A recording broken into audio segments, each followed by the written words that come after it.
seçimleri buyurun. 3, 2, 1, 2.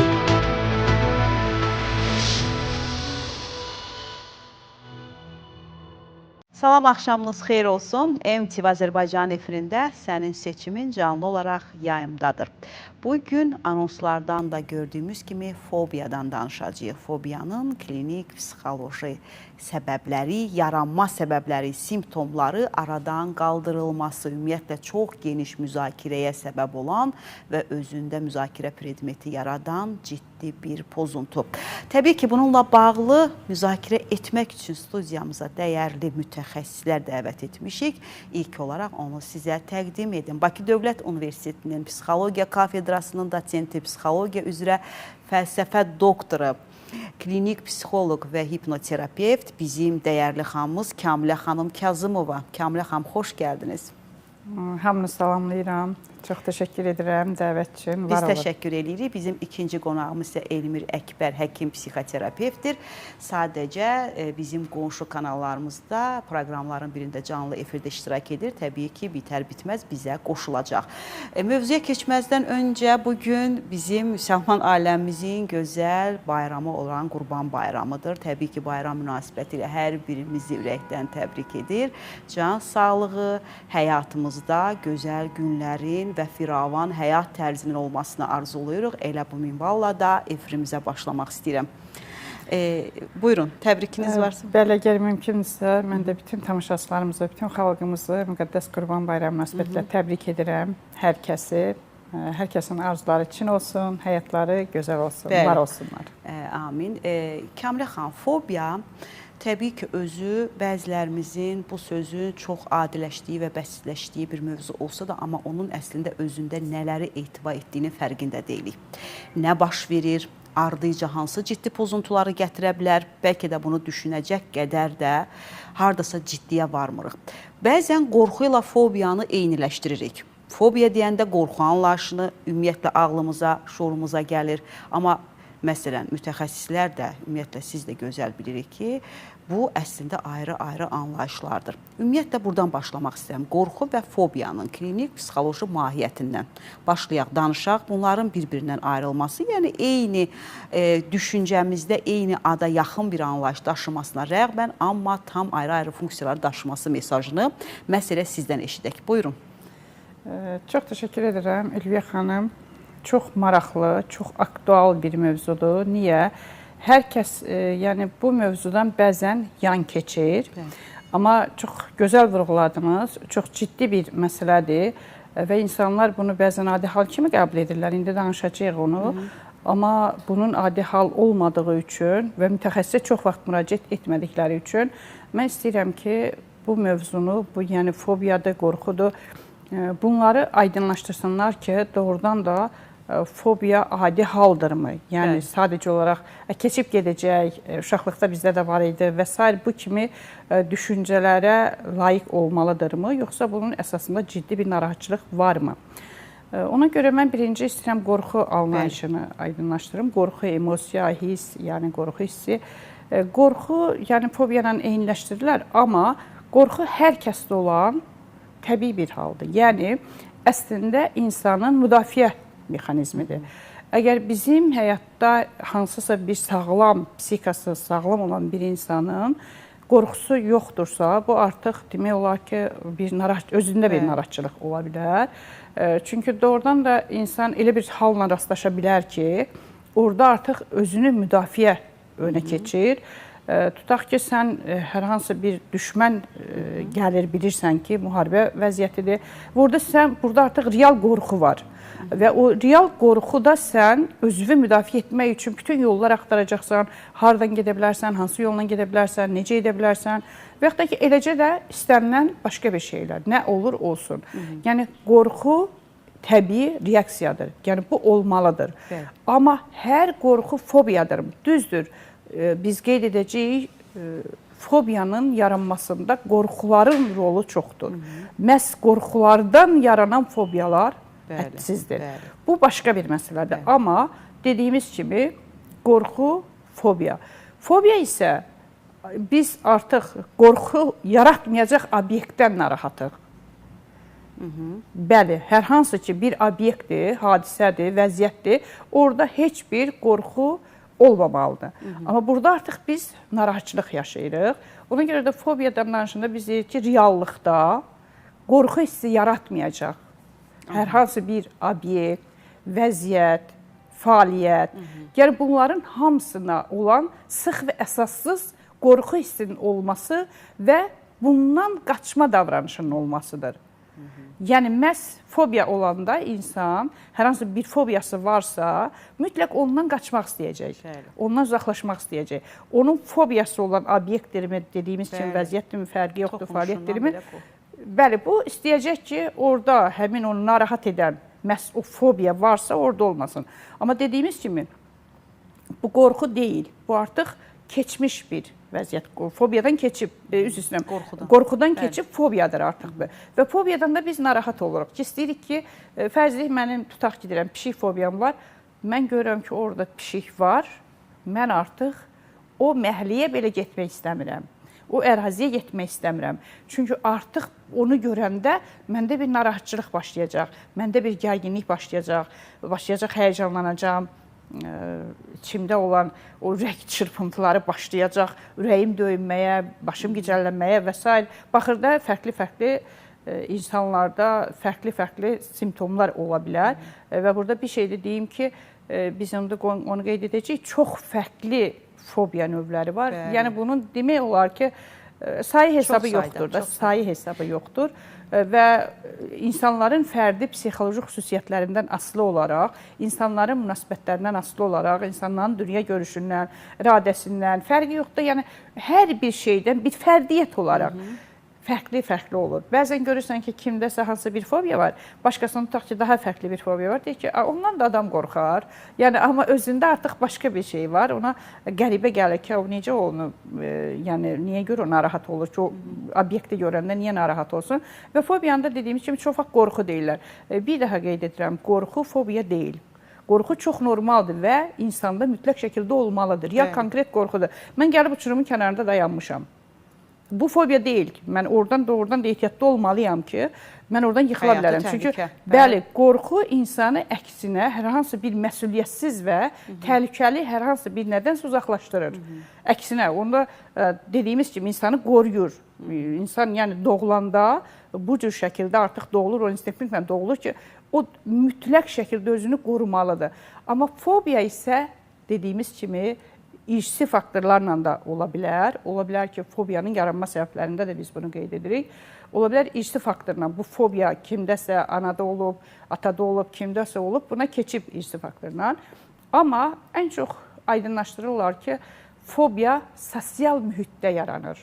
Və bu sosial mühitdə fobiyanı yaradan kimdir? Bax, gəlin buna biz diqqət edirək və valideynlərimiz burada diqqətli olsunlar. Niyə? Çünki bizim uşaqlıqdan o fobiyalar yaranmağa başlayır. Burada çox faktorlar var. İnsanların stresli həyat şəraiti buna səbəb ola bilər. Bizim, yenə deyirəm, bütün valideynlərim, bunu hər dəfə vurğulayıram. Təbii ki, hər kəsə aid deyil bu. Amma bəzən valideynlərimiz olur ki, uşaqları qorxu içərisində saxlayır. Bax, məhz həmin o qorxulardan sonra fobiyaya keçid başlayır. Və qorxu içərisində yaşayır, uşağın istədiyi hər hansı bir hərəkət olsun, uşağın davranmaq istədiyi nəsə olsun, ana-ata qorxusu təsəvvür edin ki, onlarda elə bir vəziyyətdə yaranır ki, sonradan o tədricən fobiyaya keçir. Və fobiyanın biz baxanda yaranma səbəblərində belə bir nəzəriyyələr də var təbii ki, fobiyanın yaranmasında insanda gərginliklər yığıla bilər. Həddindən artıq şuursuzluqda, şuur altına yığıldı və yerini dəyişmiş şəkildə başqa bir formada da ola bilir. Bəzən insan məhz nədənsə qorxulu vəziyyətdən, hansısa konkret obyektdə qorxulu vəziyyətdən keçmir fobiyaya, həmin obyektdə. Ola bilər ki, başqa bir nədənsə qorxub, amma sirayət eləyir mi? Başqa bir şəkildə üzə çıxdı, başqa bir formada çıxdı. Əslində, bunu indi aradan qaldırılmasında deyəcəyik. Aradan qaldırılmasında, bax, bu məsələdə çətinlik çəkilir bəzən. Bəzən də Kamilə xanım, elə vurğuladınız, erkən dönəmlərdə valideynlərin bu münasibəti, davranışı, bəlkə də o uşaq vaxtından övladlarımıza bunu etməsən, bax qapının arxasında bir it çağıracam səni, bax belə eləyəcək, qorxutmalar. İndi çox da bəsit dillə desək, xoxanlar, bilmirəm, cinlər, şeytanlar gələcəklər, sən belə olacaq. Və bu deyimlər də uşaqlarda gələcəkdə onlara yönəlib bir istiqamət yaradır, deyilmi? Bəli, əlbəttə ki, çox haqlı vurğuladınız. Mən indi qeyd etdiyim kimi, uşaqları nə ilənsə qorxudurlar. Uşaqlarda narahatçılıqlar yaradırlar, gərginliklər yaradırlar. Fərz edir, səni atacam itə. Bəli. Artıq it uşağın beynində qorxulu bir obrazdır. Yəni, normalda qorxmaya bilər uşaq bundan. Və yavaş-yavaş görürsən ki, it olan yerdən o tamamilə kənar gedir. Heç it ona yaxın gəlməyəcək. Adi tutaq ki, evdə saxlanılan itlər var. Yəni, hansı ki, zərərsiz itlər. O, ona belə deyir ki, yox, o it mənə nəsə edə bilər. Burada artıq hansısa dediyimiz kimi təsir var. Yəni, birdən-birə o itdən qorxmadı. Burada məsəl tutaq ki, valideyn təsiri oldu. Və yaxud da ki, nə vaxtsa ola bilər ki, hansısa bir it buna hansı bir hücum edib, nələrsə olub, bu da onda qala bilər. Uşaqlıq vaxtı olub, onda heç kəs fikir verməyib və sonradan bu böyüyüb başlanır fobiya yaramağa. Çünki fobiya dediyimiz kimi əsassız qorxu əsasında formalaşır. Yəni, əsası yoxdur. Dediyimiz kimi, pişikdir. Pişik kimə nə edib ki, pişik? Yəni, pişikdən elə bir qorxu olmalı deyil əslində. Ən aktual fobiya. Bəli, amma ki, görün nə qədər insan, inanın ki, çox insan var ki, pişikdən qorxur da. Ona görə də biz bax buna diqqət yetirəndə baxırıq ki, bunun əsası nədən yaranır? Niyə yaxşı bu qorxu yarandı? Harda olub? Mən burada çox misallar çəkə bilərəm. İnsan olub ki, biz onu götürəndə pişik fobiyasını fərz edək və yaxud da ki, it fobiyasını görürsən ki, insan heç yadında deyil. Yəni, real şəkildə şuurda yoxdur. Bir ki, mən bilmirəm necə olub və sonra hipnoz vasitəsilə şuur altına, şuursuzluğa düşmüşük və məlum olub ki, tutaq ki, uşaqlıqda ya bunu hansısa bir it nəsə bunun dalıca düşüb və yaxud da ki, bir nəfər danışırdı ki, yıxıldım, hətta dizim qanadı, bunu artıq hipnoz vəziyyətində danışır. Amma reallıqda deyirdi ki, bilmirəm də, necə ola bilər bir şey olsun. Yəni, ondan sonra bu tədricən keçib və bunda tutaq ki, it qorxusu. Və yaxud da ki, deyir ki, mən çox uşaq idim, xatırlayıram ki, uşaq vaxtı harasa getmişdim, nə bilim, orada axşamüstü idi, pişik mənə baxırdı. Bunu artıq hipnoz vəziyyətində deyil, real vəziyyətdə yox. Mən yadımdadır, mənim pasiyentim var idi, müraciət etmişdi, məktəbli idi, hündürlük qorxusu var idi. Və bundan soruşduq, niyə var da, yəni bilək ki, birinci real danışdırıq da, valideyni danışdırıq və s. Nə valideyn, nə uşaq özü heç bir şey xatırlamadılar. Xatırlayıram, 5 seans getmişdi, başqa bir şeylər də var idi. Onların hamısında adətən biz plus baxırıq da ki, nə getdi, nə qaldı, neçə faiz qaldı, nə elədi. Qiymətləndirmə gedir də, bilirsiniz ki, özünüz psixoloqsuz seanslarda. Və burada 5%, qorxu 5%, yəni fobiya dediyimiz, hündürlük fobiyası 5% qalır. Maraqlı gəldi ki, nə üçün də belə. Və onu hipnoz vəziyyətinə saldıq. Məlum oldu ki, bu tonqalda, bayram vaxtı tonqalın üstünə atılmaq istəyib. Və atılıb, düşüb, yəni yarım tonqal vəziyyətinə, tonqalın üstünə, bəli. Buradan bir balaca problem yaranıb və bu da unudub gedib. İndi adicə anası danışırdı ki, məktəb yolu bir balaca tutaq yuxarıdırsa, hətta o da ona qorxulu bir, dəhşətli bir gəlir ki, ora çıxa bilməz. O seansda da aydınlaşdırdıq və sonra da götürüldü. Yəni, biləndə, ümumiyyətlə, xəstəliklərdə də belədir də, istənilən bir xəstəlikdə səbəb aydın olursa, onu aradan qaldırmaq yolları çox rahat olur. Və burada da, fobiyalarda da belədir ki, fobiyanın növlərindən asılı olaraq nədən yaranıb, irsi faktordurmu, sosial faktordurmu, yoxsa ümumiyyətlə yeri dəyişirilibmi, Freydin təbirincə desək, sublimasiya olunub, başqa bir şeyə keçibmi, necədir? Bunu birinci növbədə mütəxəssis araşdırılmalıdır və insanlar da bir şey bilməlidirlər ki, mütləq şəkildə mütəxəssisə müraciət etsinlər. Yəni, öz-özünə keçəcək, düzələcək, zaman gəldikcə gedəcək. Yəni, belə düşünərək yola verməsinlər. Həmişə onu konkret olaraq bir mütəxəssisə müraciət edərək, mütəxəssislə birlikdə bunu müzakirə etsinlər və görsünlər ki, bu mütəxəssis bunu necə münasibət göstərir, necə olur.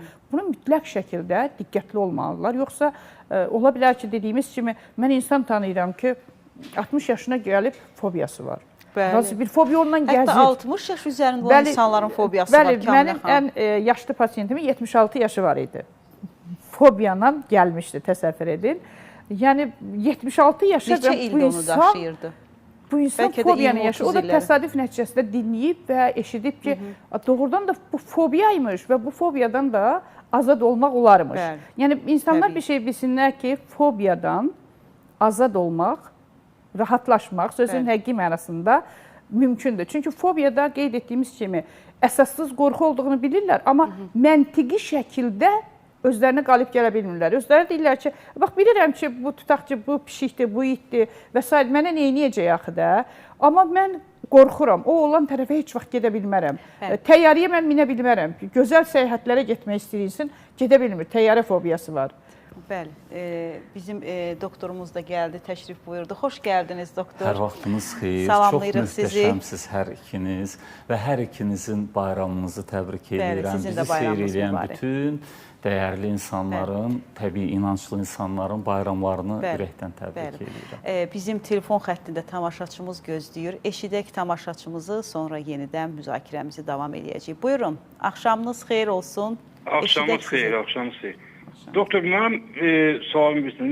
Məndə fobiya var. Bu hardasa bir neçə il bundan qabaq yaranıb. Bir dəfə liftə qaldım.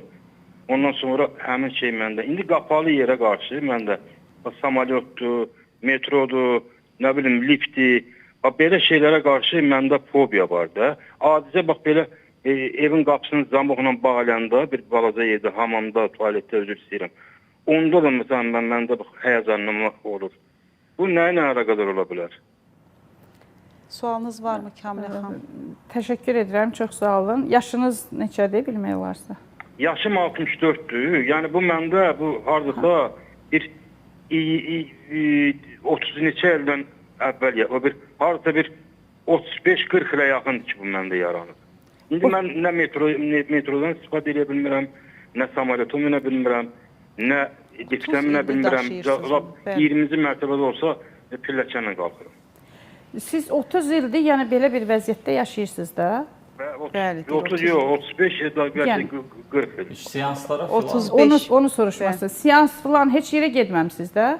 Yox, o ilə əlaqəli heç yerə müraciət eləmirəm. Sizdə fobiyadır. Təşəkkür edirik zənginizə görə. İndi Kamilə xanım cavablandıracaq. Təşəkkür edirəm Ülviyə xanım. Sizdə fobiyadır, özünüz gördüyünüz kimi artıq klaustrofobiyadır, bağlı məkan fobiyası və indi biz bilmirik ki, hər halda mən bir şey deyim ki, bütün tamaşaçılarımıza mən üzüm tutub deyirəm. Burada biz konkret heç kəsə diaqnozu deyə bilmərik. Nə mənada? Biz təklif edilən, əvvəla klinik psixoloq da olsaq, təklif edilən diaqnozda onu psixiatr konkret qoyur. Sadəcə deyilən şikayətlər üzərində biraz təsbit edirik. Yox, deməyinə deyəcəyik indi.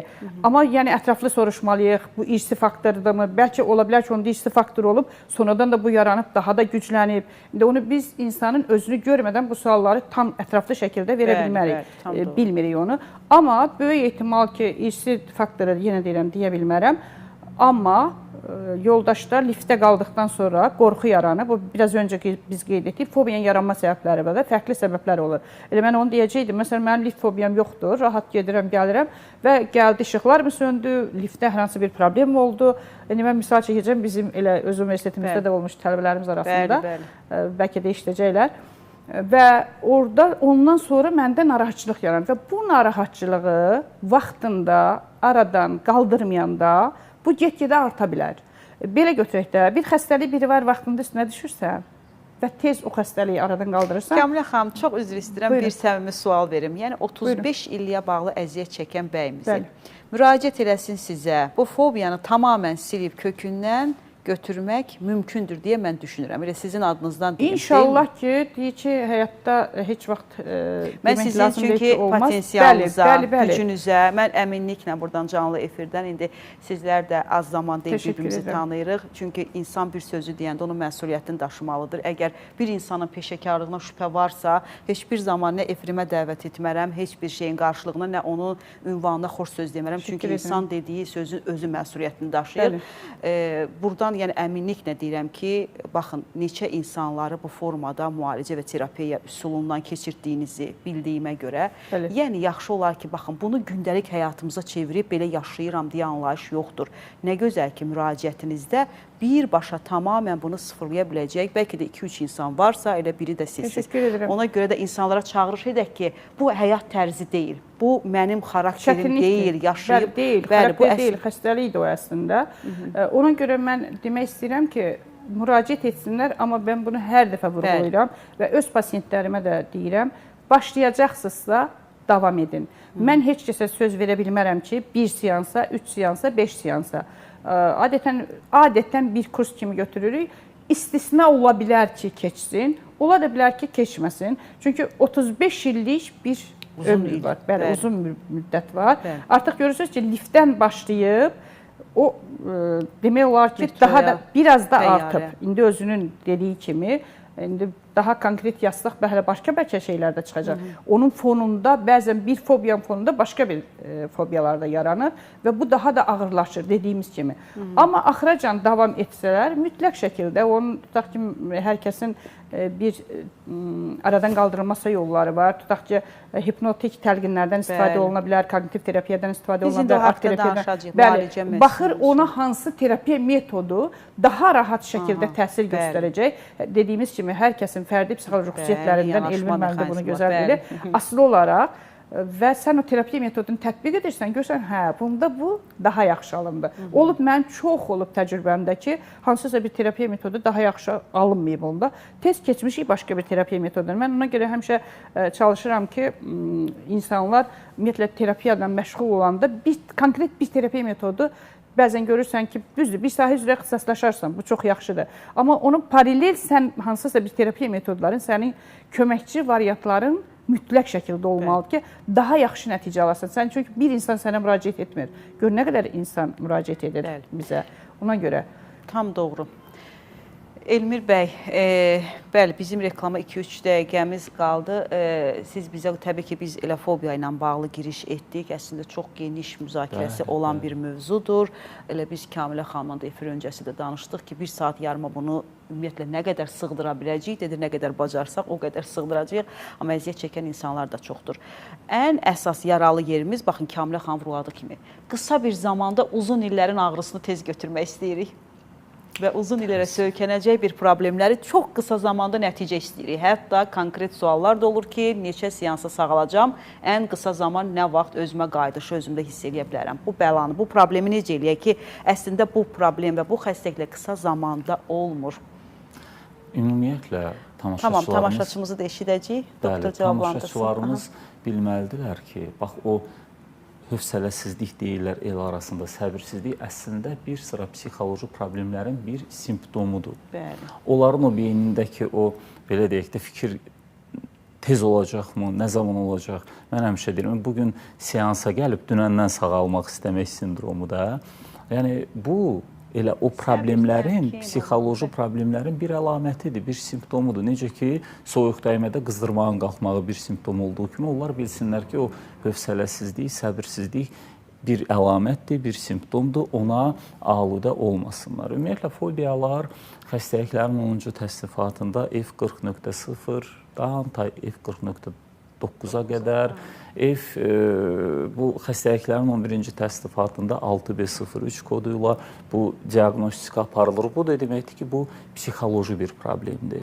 Və bütün psixoloji problemlərdə olduğu kimi panik atak, depressiya, fobiyalar, təşviş, həyəcan pozuntusu. Burada da əsas müalicə metodu psixoterapiya seanslarıdır. Və bu nevroloqların müalicə eləyəcəyi C kateqoriyalı xəstəliklərdən deyil. Fobiyaların özləri 3 əsas böyük qrupa bölünür. Adət üzrə belə bölürlər ki, aqrofobiya, sosialfobiya və tematik fobiyalar, mövzular üzrə gedən konkret fobiyalar. İndi tamaşaçını da çox gözlətməyək deyə. Tamaşaçımız var, onu biz eşidəcəyik, amma cavabını reklamdan sonra cavablandırarıq. Bizi eşidirsə, telefon xəttindədirsə, eşidək sizi. Axşamınız xeyir olsun. Axşamınız xeyir olsun, Ülviyə xanım. Necəsiniz, nə var, nə yox? Hər şey yəqin ki, ümidvaram ki, yolundadır. Sizin bayramınızı təbrik edirəm, Qurban bayramınızı Elmir bəyin. Sizə can sağlığı, uzun ömür diləyirəm. Əzizim, çox gözəl bir mövzu toxunmuşsunuz. Zaten siz həmişə maarifləndirici mövzulara toxunursunuz. Çox sağ olun, təşəkkür edirəm. Mən panfobiya haqqında məlumat almaq istəyərdim mütəxəssisdən.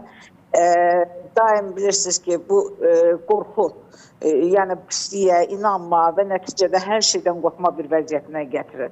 və bu fobiyanın müalicəsi varmı?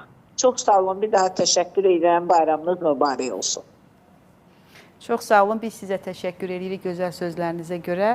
Yəqin ki, anladıq sualda telefon Çox sağ dəstəyiniz. olun xanım. Biz cavabımızı Kamilə xanım, olarmı reklam fasiləsindən Əlbəttə sonra ki, olar. verək? Reklam fasiləsinə ayrılırıq. Qısa reklam arasından sonra müzakirəmiz yenidən davam edək. Xatırladaq ki, biz fobiyadan danışırıq. Reklamlar.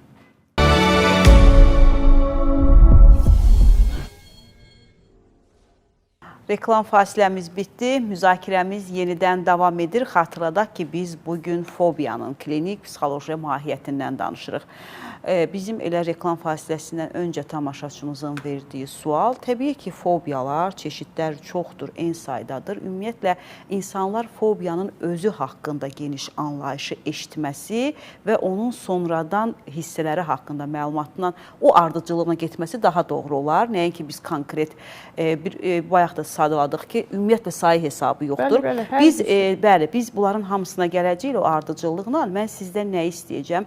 Ümumiyyətlə, müalicə olunurmu deyə məsələsinə toxundu. Ümumiyyətlə, terapiya üsulu ilə Elmir doktor da dediyi kimi müalicə olunmayan, yəni bu gedişatlar mümkün deyil. Təbii ki, zamanında və mütəxəssisə müraciətdən hər şey başlayır. Bəli.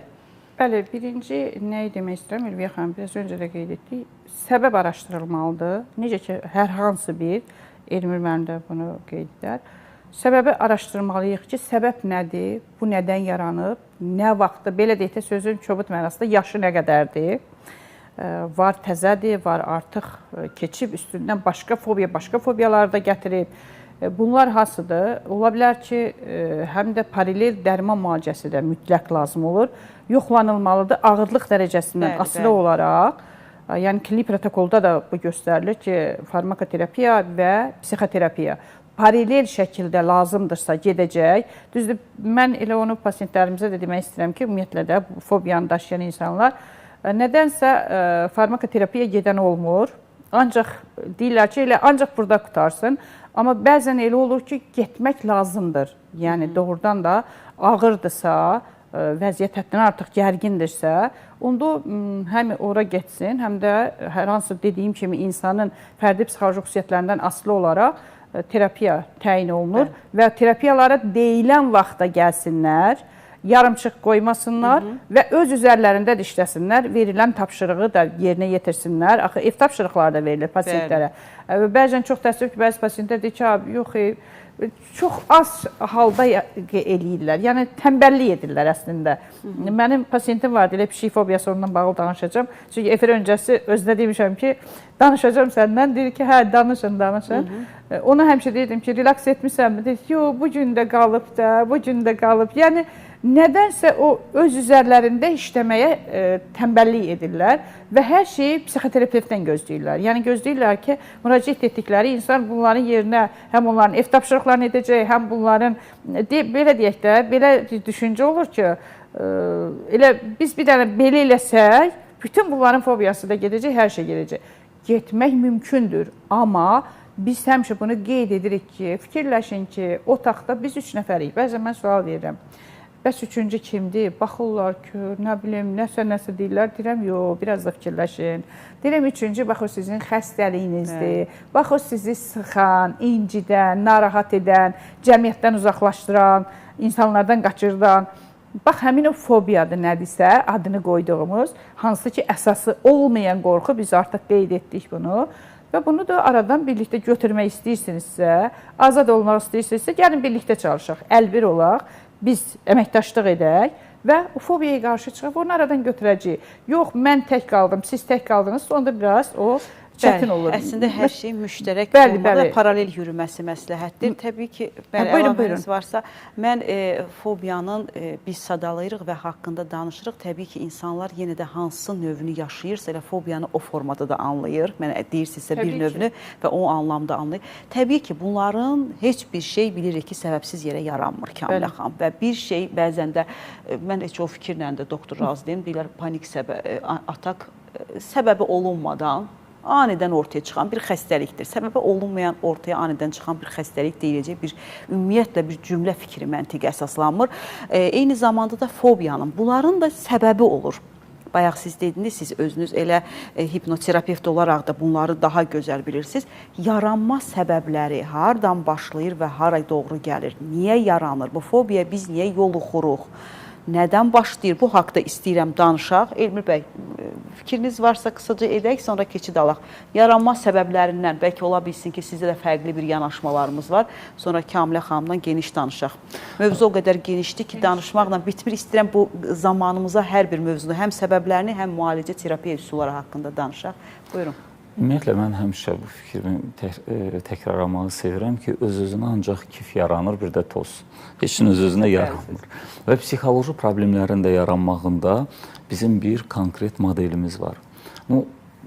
Hər ikiniz bilirsiniz ki, mən analitik metodların tərəfindəyəm. Ekzistensial analiz və yəni də psixoanalitik məktəb, CBT filan sözüm onda, hər nəysə.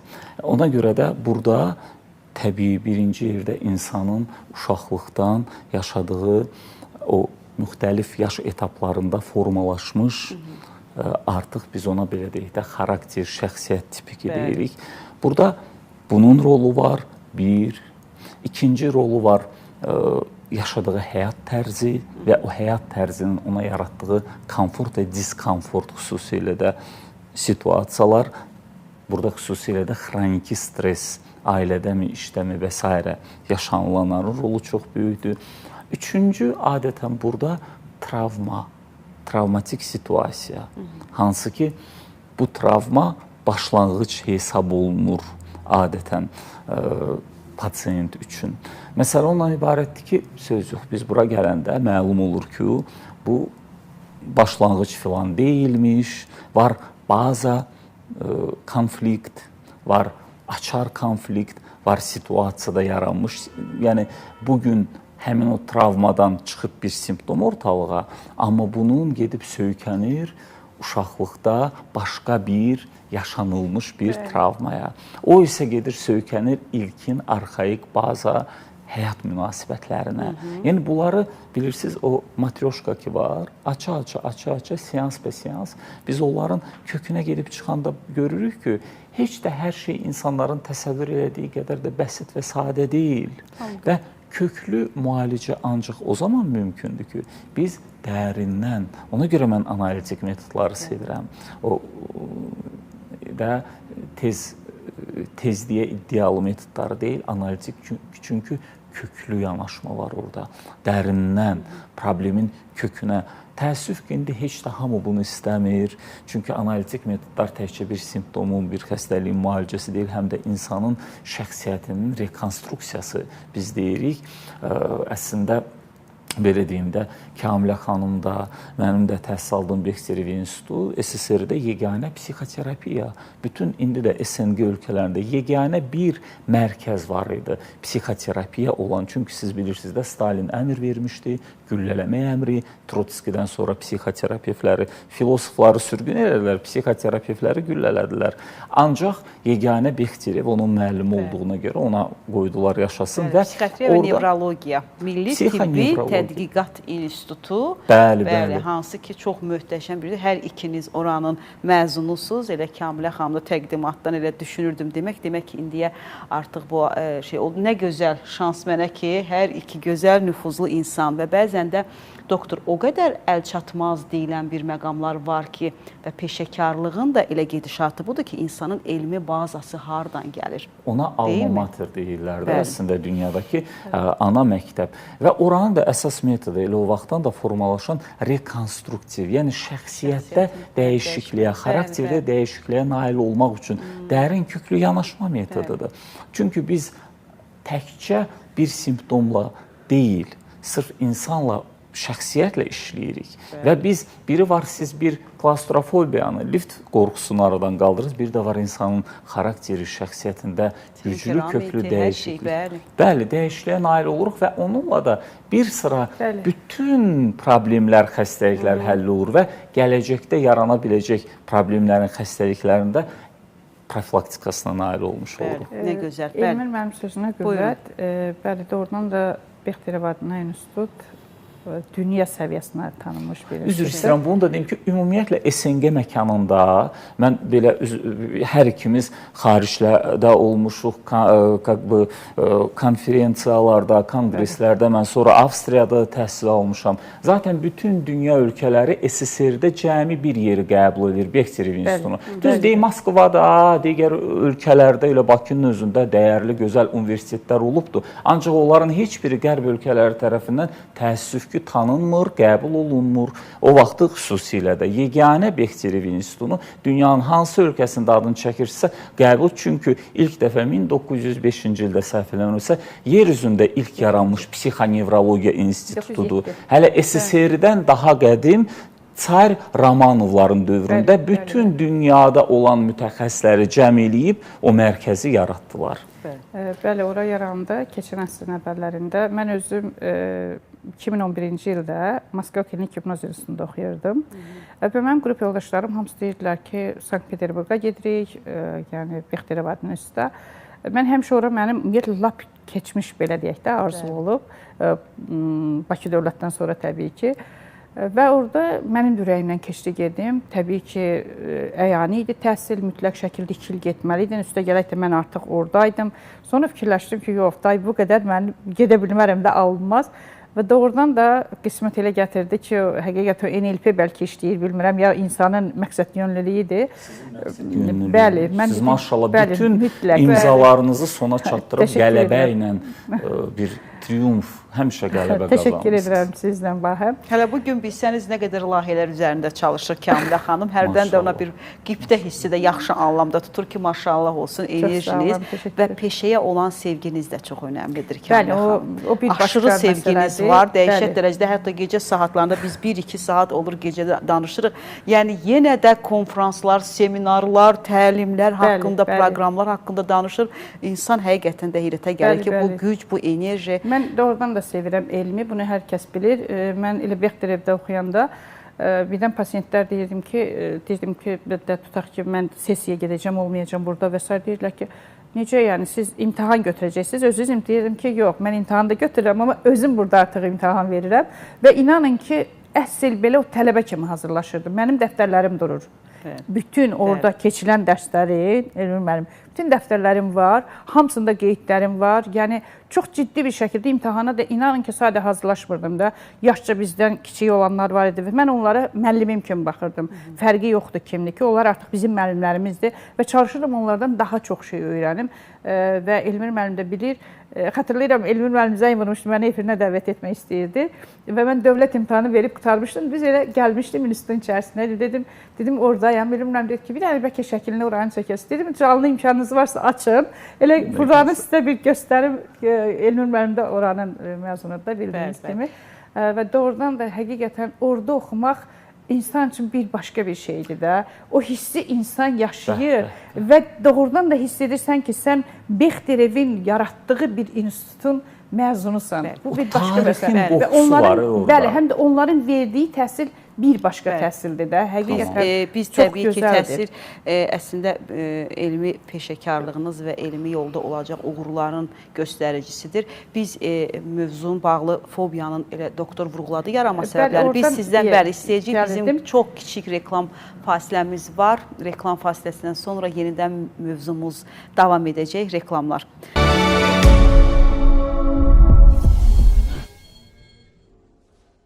Reklam fasiləmiz bitdi, müzakirəmiz yenidən davam edir. Kamilə xanım, biz elə reklam öncəsi də təbii ki, fobiyaların yaranma səbəblərini Elmir doktor toxundu, amma yenə də səbəblər, yenə də sayı bilinməyən qədər, o qədər də çoxdur. İstəyirəm qısaca buna da bir giriş edək, sonra artıq növbəti fobiyanın simptomları haqqında istəyirəm danışaq.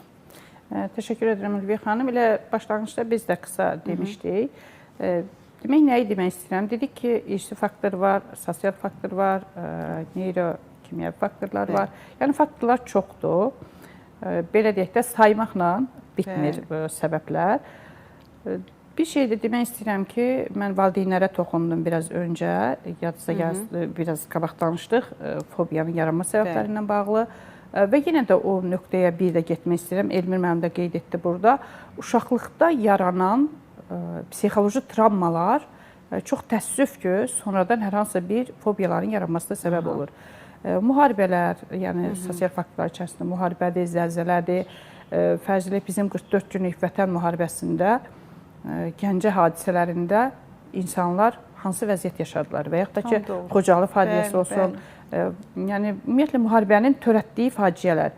Və belə olan halda da insanlarda həmin an bəlkə də heç nə hiss olunmur və həmin o uşaqlar, onu görmüş uşaqlar, o dəhşəti görənlər, o bombardımanı görənlər və s. və sonradan tədricən böyüyür və başlayır onda hansısa bir fobiya yaranır. Fərz edək, təyyarə ilə gətirib onlara bombardıman ediblər.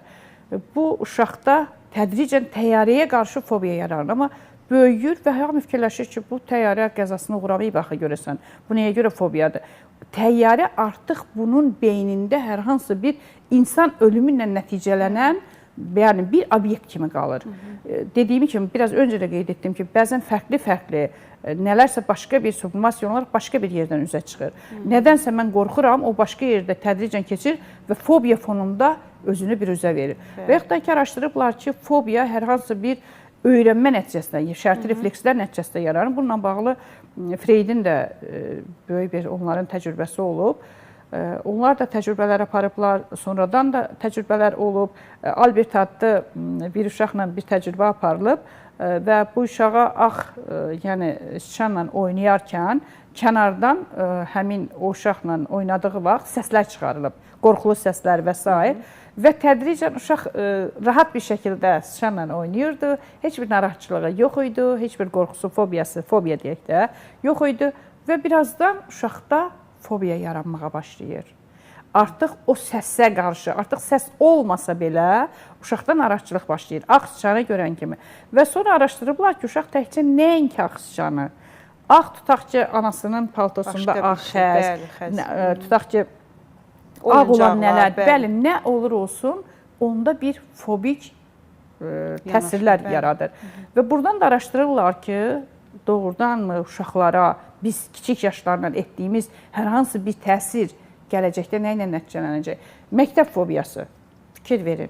Məsələn, biz onu keçəndə də qeyd edirik ki, məktəb uşaqların adaptasiyası deyirik. Amma əslində burada bəzən orada fobiya məsələsi var. Bu fobiya da nədəndir? Uşağı müəllimlə hədələmək. Və uşaq məktəbi artıq bir öz gözündə dəhşətli bir yer kimi gedəcəm, mən orada nə edəcəklər, necə olacaq? Bəs bunlar təsir göstərir, narahatçılıq yaranır. Bunları mütləq şəkildə etmək lazım deyil. İnsanlara nəyisə qorxutmaq, narahat etmək, heç nəyi demək lazım deyil. Və yaxud da ki, təyyarə fobiyası özünün yaranması necə yarana bilər? Təyyarə qəzası yarandı, düzdürmü? Bunu yaşadıq biz də, çox təəssüf ki. Və o təyyarə qəzasından sonra bilirsiniz nə qədər adamda narahatçılıq yarandı, uçmaqla bağlı, mən göyə qalxaram, necə olar, nə cür olar, hansı formada olar və ondan sonra bir müddət sonra insanlar getmək istəmirdilər. Görürsünüz, hər hansı bir hadisənin fonunda və o hadisənin təsiri yaranması və yaxud da ki, kütləvi informasiya vasitələrində görürsən ki, nələrsə verilir, tutaq ki, nə ilənsə bağlı daha bir dəhşətli bir şeylər və ondan dolayısı insanlarda yarana bilir. Məsələn, su fobiyası insanlarda yaranır, elə qabaqdan dəniz mövsümü də gəlir. Hidrofobiya daha çox. Bəli, hidrofobiya yaranır. Bunun yaranma səbəblərindən biri nədir? Ola bilər ki, nə vaxtsa dənizdə onun hansısa bir yaxını nəsə olub. Sinif yoldaşına nəsə olub. O üzə bilmir və yaxud da ki, özü nə vaxtsa bir narahatçılıq yaşayıb orada. O deyir ki, yox, mən dənizə gedə bilmərəm. Mən ümumiyyətlə su olan bir şeyə gedə bilmərəm də. Orada su var, mənə nəsə ola bilər. Qeyd etdiyimiz kimi, hündürlük fobiyası olsun, sosial fobiya olsun. İnsanlarda agorafobiya çox yayılmış fobiyalardan biridir. Bəli, mən küçəyə çıxa bilmərəm və ola bilər ki, nə vaxtsa onun o təhlükəsizlik baxımından, məsələn, uşaqların küçədə anası ilə getməsidirmi və s. Ola bilər küçədə tək olub və tək olan vaxtı hər hansı bir maşın ona, ola bilər ki, bir qəzam olub yüngül və yaxud da ki, küçədə kimsə ona nələrsə edibmi, hücum da deməyək, nəsə bir narahatçılıq olubdur, uşaqdır da və artıq böyüyüb və bu fikirləşir ki, mənim ən rahat yerim ev ola bilər. Mən evdən başqa yerə çıxsam, artıq mütləq orada təhlükə mənbəyi var. Küçə mənim üçün təhlükə mənbəyidir. Yəni bu cür düşünür və tək mağazinə gedə bilmərəm, tək heç yerə gedə bilmərəm. Çıxsam nələrsə baş verəcək. Və yaxud da ki, evdə tək qala bilməmək. Ola bilər ki, bu evdə tək olanda uzaq olsun, ya evə bir oğurluq hadisəsi ola bilər, nəsə olsun. Olmuşdu mənim elə pasiyentim və gəlmişdi ki, evdə nələrsə olub və həmin vaxt evdə tək olmuşdu. Ondan sonra o tək qala bilmirdi, qəti şəkildə tək qala bilmirdi. Səbəb də yəni buydu, açıq, ortadaydı səbəb. Niyə ortadaydı deyirəm? Çünki biraz öncə də qeyd etdik ki, səbəblər var ki, artıq biz ya uşaqlıqdan yaranıb, ya irsi faktordur, yerini dəyişdirilmiş bir faktordur. Ona görə real deyil, tam aydın şəkildə biz bilmirik ki, nədir. Onu hər tərəfli araşdırıb aydınlaşdırmaq lazımdır. Yəni fobiya nədən yaranıb? Dediyimiz kimi fobiya nədən yarandığını biz aydınlaşdıra bilməsək, aradan qaldırmaq elə bir gözünü yumub çay keçmək kimi bir şey olur da. Onu mütləq şəkildə bilməlisən ki, səbəbləri də götürəsən. Səbəbi üzü üstə bilməlisən ki, nəticə də əldə edə bilərsən. Yəni bu ola bilər ki, qeyd etdiyimiz kimi belə hallar ola bilər. Hər fobiyanın özləməsi, sosial fobiyanın özündə məsələn deyir ki, mən publika qarşısına çıxış edə bilmərəm. Ola bilər ki, nə vaxtsa bunun uğursuz bir çıxışı olub. Həyatda da kimsə deyə bilməz ki, mən nədənsə sığortalanmışam. Hər kəs həyatda hansısa nələrsə baş verə bilər. Çıxışdır da, uğurlu da ola bilər, uğursuz da ola bilər.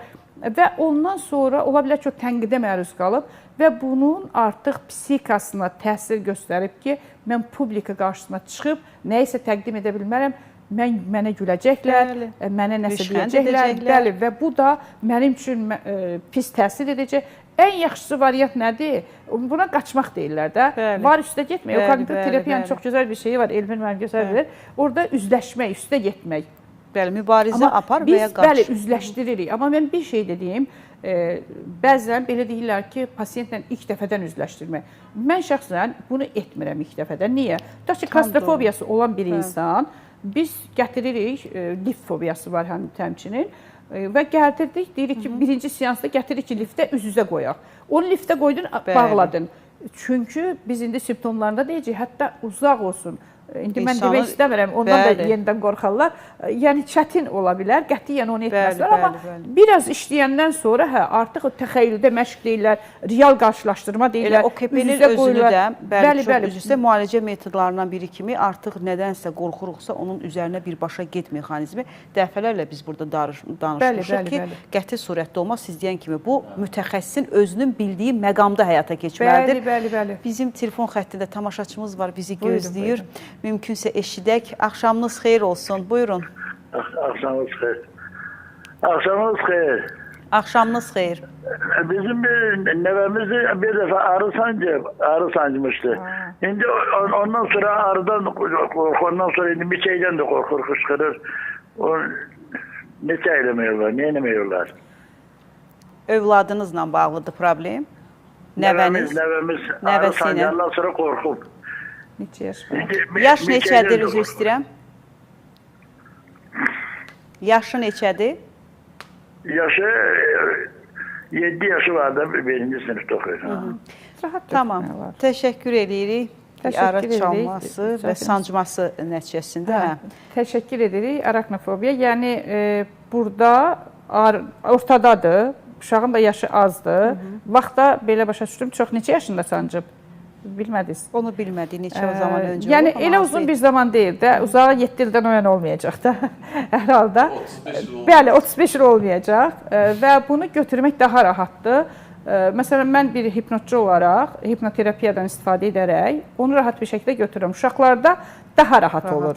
Hətta deməyin bir seans, çünki mən dediyimin arxasında dayanmalıyam. Çünki insanı görmədən mən bunu havadan danışa bilmərəm. Ona görə mənə elə gəlir ki, o tez ola bilər. Amma gətirmək lazımdır. Heç ona kognitiv terapiyada ehtiyac yoxdur. Təlqinlərlə, rahat bir şəkildə art terapiyayla. Uşaqlarda art terapiya da çox gözəl işləyir. Şəkillər və s. birinci elə şəkildə üzləşdiririk. Sonra isə artıq yavaş-yavaş baxır ki, doğrudan da çəkir tutaq ki, ağrını, bu nə gözəldir. Mənim bir pasiyentim vardı. Demək, hörümçəkdən qorxurdu. dəhşətli dərəcə bilsə ki, burada bir dənə hörümçək var bu binada, o bir binaya girə bilməzdi də.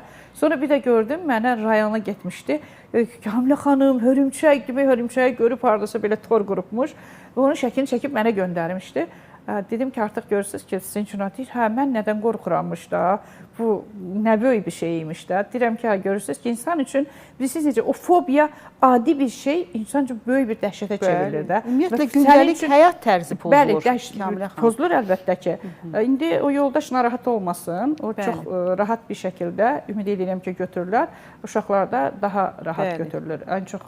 O, elə nə qədər gec deyil, zamanında götürülsün ki, sonradan başqa problemlər və onun fonunda başqa ciddi psixoloji xəstəliklər yaranmasın deyə. Çünki burada ardıcı da gətirən xəstəliklər var. 9 danışdınız. Ciddi OKP-nin panik atakı. Paniki yaradır. Çünki bütün fobiyaların fonunda panik var. Niyə? Sadəcə paniklə fobiyanı da bəzən qarışdırırlar. Onun fərqi nədir? Doktor da bilir bunu. Fərqi ondan ibarətdir ki, biz fobiyada konkret obyektdə mənim panikim qalxır. Yəni, mən bilirəm ki, fərz edin, mən liftdən qorxuram. Liftə yaxınlaşanda artıq istəyirəm ki, liftə daxil olum və İnsanın keçirdiyi həmin an həyəcanlar o qədər... Bəli, çox həddindən artıq həyəcan gəlir və paniklər başlaya bilər. Mənim bir tanış xanım var, onun evladının mən dedim ki, deyəcəm efirdə sabah, onun evladına mən keçən abituriyent olaraq kömək etmişəm. Abituriyent olan vaxtı, imtahan stresi ilə bağlı. Demək ki, o xanımın lift fobiyası var. Elə də yaşayır. İnanın ki, hardasa 50 yaşa qədər, bəlkə 45 olar, ya belə 45 yəqin olar, böyük ehtimal, 40-45. O fobiyanla da yaşayır. Liftdən düzdür, özü birinci mərtəbədə yaşayır, amma hər halda qohumları var və s. var. O qalxır o pilləkənlara, öz ürəyində də problem var da. Yəni, mən bax, bütün bunu kimi insanlar çoxdur da. Üzümü tutub demək istəyirəm ki, onları aradan qaldırın, onu özünüzlə daşımayın da. Elə siz demişkən, birinci olursunuz? mərtəbənin seçimini də bəzən Kamilə xanım eləməz, o fobiyası olan insanlar ya həyət evi və yaxud da ki, birinci mərtəbələr, aşağı mərtəbələr seçirlər ki, bunlarda, baxın, gedib müalicə olunmaqdansa, tamamən bu xofu götürməkdənsə, biz öz mənzillərimizin daha bizə rahat yerlərinə qədər əziyyətə gedirik. Amma nədənsə bir məsələ var ki, bu fobiyanı müalicə edib tamamən sıfıra çıxartmaq anlayışı çox azdır bizdə. Elə bil ki, belə də olmalıdır və biz yaşamalıyıq və bunu normativ həyat tərzinə çeviririk. Bu bir xarakter olaraq, bu mənim xüsusiyyətimdir və buna dəstək verən insanlar, bəli, hər kəs nədənsə qorxur, sən də bundan qorxursan deyib keçirlər. Niyə bu qədər ciddi almırıq fobiyanı əslində, doktor? Çünki bunun da dediyi kimi Kamilə xanım, bu əslində nəticədir, bunun yaranma səbəbi var və bu da ardıca gətirən ciddi xəstəliklər var. Niyə bunun fərqində deyilik?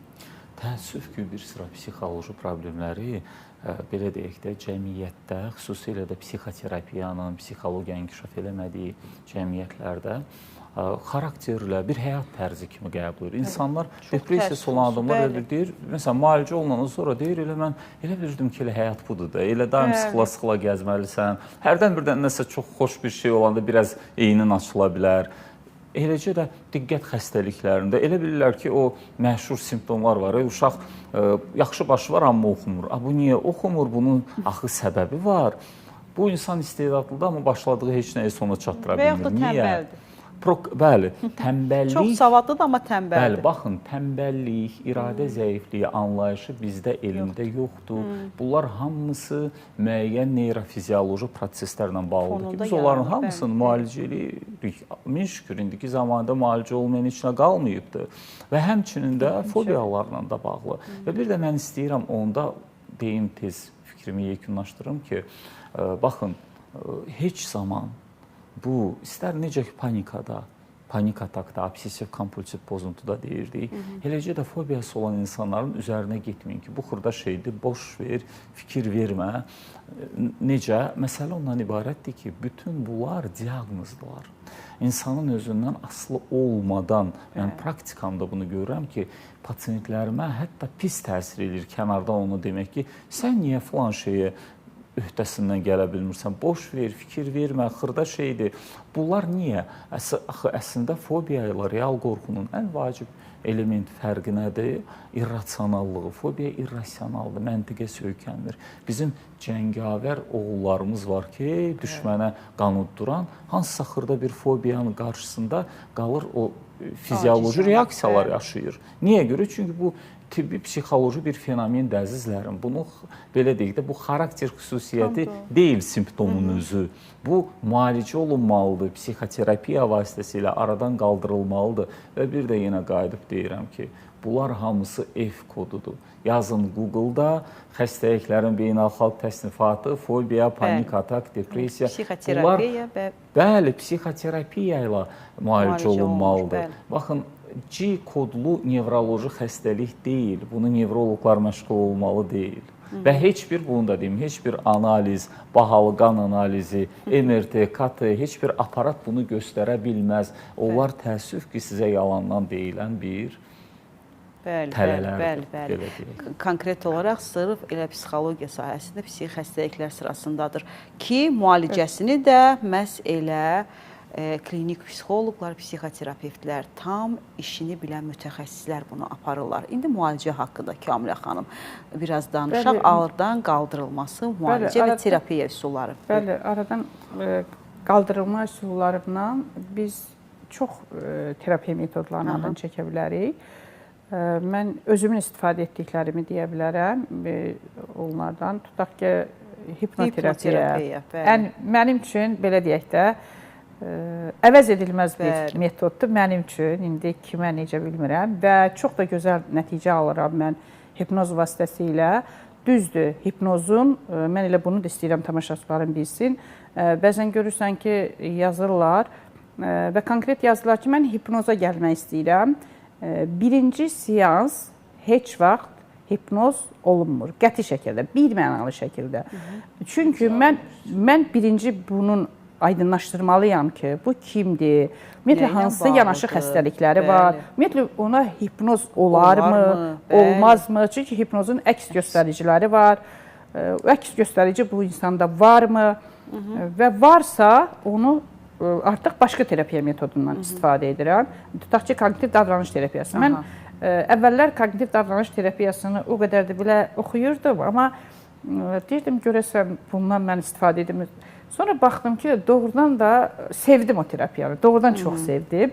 Deyərdim ki, bəlkə hipnoz qədər sevdim. Çünki orada ən çox nə xoşuma gəlir? İnsanın hadisələr yox, hadisələrə münasibəti vacibdir. Yəni, kognitiv proseslər, bəli, mən necə yanaşıram? Məsələn, mən buranı gözəl də görə bilərəm, mən buradan qorxa bilərəm, fobiya yarana bilər. Yəni, deyərəm ki, mən o studiyaya girəndə qorxuram. Bax, fobiyanın baxış bucağı deyilir ya. Həqiqətən də o terapiya metodunda o fobiyaya baxış araşdırılır. Və o fobiyaya baxış dəyişdir. Daha doğrusu, fobiya obyektinə və yaxud da fobiya fəaliyyətinə dediyimiz kimi obyektdir, fəaliyyətdir. Əsassız qeyd etdikdə qorxu hissinin yaranmasıdır da, düzdürmü? Və onu araşdırırıq ki, onun narahatçılığı nədəndir və münasibəti necədir? Və tədricən onda o fikirlərdə dəyişikliklər gedir, düşüncələrdə dəyişikliklər gedir. Çünki kognitiv proseslərdə belədir ki, hər hansı bir nədirsə mənə hansı təsiri verdi, mənim emosiyalarımda özü necə göstərdi, hansı hissi verdi. O, tutaq ki, deyirəm ki, özünüzü orada təsəvvür edin, fərz edək ki, təsəvvür edirsə, onda hansı emosiyalar yarar? Qorxurmu, narahat olurmu? Bax, bəlkə də eşidir bir xanım, düzdür, onun kognitivdən çox hipnozdan etmişdik. Pişik fobiyası var idi, bizim tələbəmiz idi. Demək ki, özdə o vaxt əvvəllər mən insanlar inanmasa da qəbul edirdim. İndi birinci seansın sonuna qədər qəbul edə bilərəm. Amma artıq birinci seans bitdisə, davam tamam deyirəm. Və inanmırsa, deyirəm ki, mən enerjimi boş yerə xərcləmirəm. Sanki deyirəm, enerjinin davası gedir. Mən verirəm, sən qaytarırsan da. Mən istəyirəm ki, mənim enerjimi qəbul edən insan götürsün. Bəli, mütləq. İnsan özü gəlib müraciət eləməyincə, bütün qohumu gəlib xahiş edir. Bizim hər iki telefon xəttimiz tamaşaçı zəngləri ilə demək olar ki, həddindən çox yüklənib. İcazə verirsinizsə, biz tamaşaçılarımızı da eşidək. Bəlkə ola bilsin kiminəsə bir faydamız oldu. Bəlkə onları müalicəyə bir sövq etməkdə yardımcı olduq. Bunun özü də böyük bir işdir. Eşidək sizi. Axşamınız xeyir olsun. Buyurun. Axşamınız xeyir. Axşamınız xeyir. Mən sizə təqdim. Biraz ucadan mümkünsə televizorun səsini azaldaq.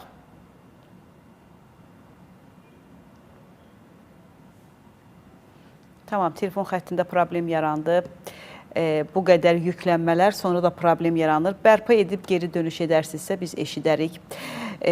Nədənsə bizim efirimizin hər zaman bu anlarından daha çox zənglər başlayır. Hər dəfəsində deyirik ki, efir başlayarkən zəng etməyə başlayır. Bu qədər yüklənmələr artıq problemlər yaratdı. Yəni imkan olacaqsa ala biləcək, olmayacaqsa daha üzürlü sayın. Buyurun. Davam edirdim. Demək, o xanım müraciət etdi və özü psixologiya fakültəsinin tələbəsi idi, eşidir özü də. Və deyirdi ki, mən inanmıram.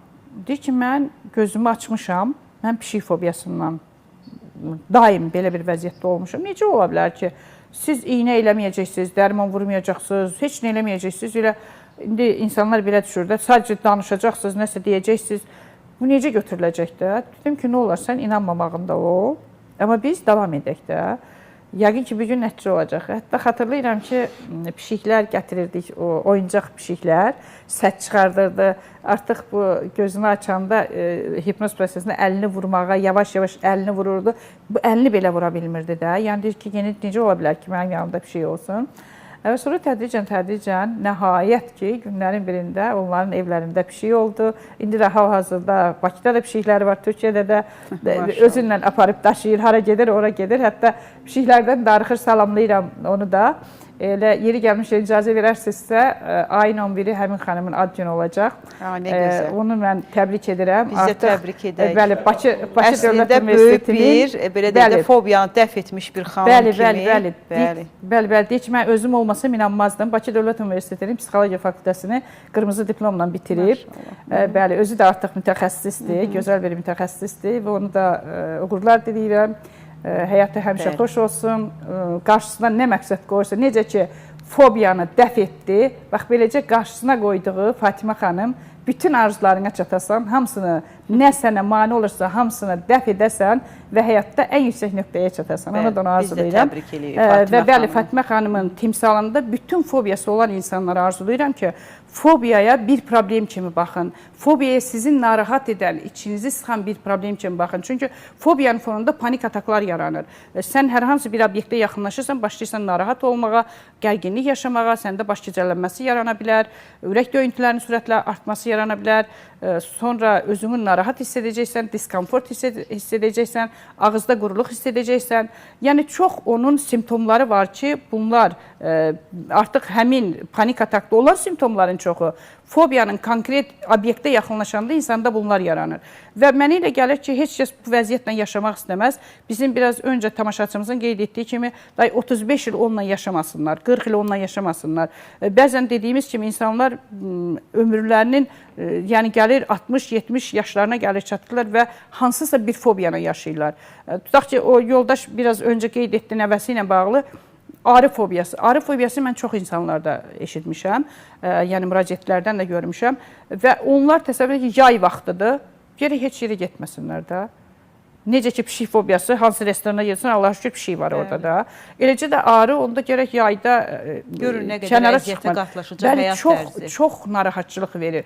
Bax, bu cür terapiya metodlarımız var. Dediyimiz kimi hipnoz var, kognitiv terapiya var, art terapiya var. Art terapiya ilə çox gözəl bir şəkildə gedir. Xüsusilə rəsm terapiyası. Rəsm terapiyasının tarixi hələ qədimə, yəni çox əvvəllərə gedib çıxır. Qədim dövrdən üzü bu yana, sonra isə sonraki dövrlərdə Jung bundan istifadə edib və aydınlaşdırıb ki, insanların şuur altında olan o narahatçılıq, gərginlik nədir? Ümumiyyətlə, nəinki qorxular, hər aspektdən gedir. İndi biz tutaq ki, qorxuları götürəndə və orada çox gözəl bir şəkildə üzə çıxır və aydınlaşdırır ki, insanın daxilində o nə sıxır, nə narahat edir. Və dediyimiz kimi, hipnozdan da mən biraz öncə də qeyd etdim, ən çox istifadə edirəm səbəbini heç cür tapa bilməyəndə. İnsanın da yadından çıxıb, valideyni də bilmir, heç kəs bilmir ki, bunun nədir səbəbi də. Dediyimiz kimi, yer dəyişdirilmə ola bilər. Hətta onu da tapmaq olur müəyyən mənada. Onu gözəl bir şəkildə dediyimiz kimi reqresiv hipnoz edirik.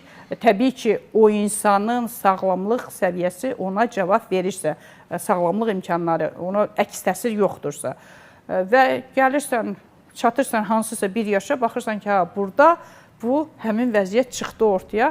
Bu vəziyyəti tapandan sonra onu aradan qaldırmaq daha yaxşı olur. Və yaxud da dediyimiz kimi, kognitiv terapiyadan istifadə edirsən, onu tamamilə fikirlərdə dəyişiklik yaradırsan, düşüncələrdə dəyişiklik yaradırsan və bir gün görürsən ki, insan üçün çox adi bir normal bir hal oldu ki, hər hansı bir dediyimiz fobiya nədirsə bunu edə bilər. Məsələn, mənə müraciət etmiş tələbələr olub ki, deyir ki, biz auditoriyada necə çıxıb turbinada dərs danışa bilərik? Yəni o dediyimiz kimi sosial fobiya, mən onu edə bilmərəm. Yəni mən danışa bilərəm bunu nə vaxtsa və sonra görürəm ki, şəklini göndərir ki, müəllimə mən bu gün artıq danışdım, mən heç nə olmadı. Çox da yaxşı qarşıladılar, çox da əla oldu. Bu daha çox yayılmış fobiyalardan biridir, hansı ki, elə daha çox iş adamları məhz özləri iclaslarını apara bilməyən, bundan əziyyət çəkən, bəlkə onlarla yüzlərlə insan var ki, öz müşavirinə, öz köməkçisinə bu iclası aparmasını həvalə edənlər var. Baxın, bəzən deyirik ki, hətta öz doğma övladının belə toy məclisidir, orada söz deməkdə problem yaşayıb və onun 1-2 ay öncəsinə qədər tədirgin olan insanlar var. Elmir doktor bunlarla daha çox işləyir, bilirsiniz. Yəni, bu yaxınlarda da bir ortaq tanıdığımızın elə müalicə almasını şahidi olduq. Yəni, bunlar yetərincə çoxdur, amma çox təəssüf olsun ki, bəlkə də bunlar düşünürlər ki, müalicəsi yoxdur.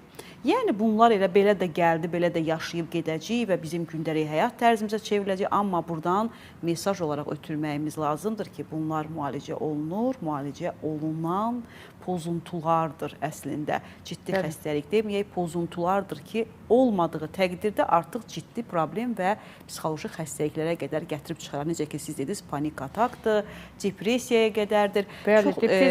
Özü ciddi bir mövzu və ciddiyə alınacaq əslində bir pozuntudur. Çox təəssüf edirəm. 2 dəqiqəmiz qaldı bizim efrimizin bitməyinə. Necə gəldi? Bu zaman bitdi. Sonda qısaca olaraq, yəni yaş məhdudiyyəti varmı burada müalicənin və terapiyanın? Yox, hər yaşın özünə uyğun terapiyası var. Yəni, hansı yaşlarda, 4 yaşlarda, 7 yaşlarda, 11 yaşlarda. Baxır da ona uyğun təbii ki, davranış tərzi seçəcək. Yəni, 30 illərə, 20 illərə bağlı, 60 üzərində yaşı problem yoxdur. Yox, yaşın fərqi yox. Dediyim kimi, hətta 76-da, 80-da müraciət edə bilərlər. Yetər ki, müraciət etsinlər. Amma bir şey deyim ki, vaxtında müraciət etsinlər ki, bax o biraz öncə Elmir müəllim də qeyd etdi ki, neçə seansa qutaracaq sözünü sual verməsinlər. Çünki nə qədər vaxt uzanırsa, o qədər biraz uzanır. Həm də ki, insanın götürməsi var. Tutaq ki, təlqindirmi, kognitivdirmi, fərqi yoxdur da. Hansı terapiyadan istifadə ediriksə, terapiya metodları sonsuzdur. İndi biz burada, mən bir neçəsinin adını çəkdim. Hamısını təbii ki, danışıb qutarmaq heç mümkün deyil. Mənə gəlir ki, əsas nəticə olaraq bəli, müraciət etsinlər və çəkinməsinlər, narahat olmasınlar və gələndə inamsız gəlməsinlər. İnamla gəlsinlər ki, birlikdə işləyək və gözəl də nəticə aslında biz nə istəyərik? Bu gözəl bayram günündə də hər kəsə həmişə həyatlarının xoş, fobiyasız, azad, rahat olsunlar və mən məqalələr, tezislər yazanda da həmişə belə bir sonluqla qutaram ki, çalışaq ki, elə şəxsiyyətlər yetişdirək ki, iradəsi güclü olsun, qüvvətli olsun və onları uşaqlıqda qorxularla, narahatçılıqlarla böyütməyək ki, fobiyalar olsun. Amma olarsa da onları tez aradan qaldıraq. Hər kəsə uğurlar arzulayıram. Bir daha bayramınız mübarək olsun. Sizə də təşəkkürlər dəvət üçün. Çox sağ olun. Biz əslində elə sizin hər ikinizə mən öz adımdan dərin təşəkkürümü bildirirəm. Bu bayram günündə dəyərli zamanınızı ayırdınız. Siz də digər qonşu kanalda canlı efirdən birbaşa oradan çıxıb bizə gəldiniz. Bunun üçün də sizə xüsusi təşəkkür. Xatırladam ki, bugün fobiyalardan danışdıq. Bizim qonaqlarımız Bakı Dövlət Universitetinin Psixologiya Kafedrasının doçenti psixologiya üzrə fəlsəfə doktoru, klinik psixoloq və hipnoterapevt Kamilyə xanım Kazımova və bizim dəyərli həkim psixoterapevt Elmir Əkbər idi. Hər kəsə qorxusuz, fobiyasız, sağlam həyat arzulayırıq. Bugünlük bu qədər. Gələn həftə görüşmək ümidi ilə. Salamat qalın, gecəniz xeyrə qalsın.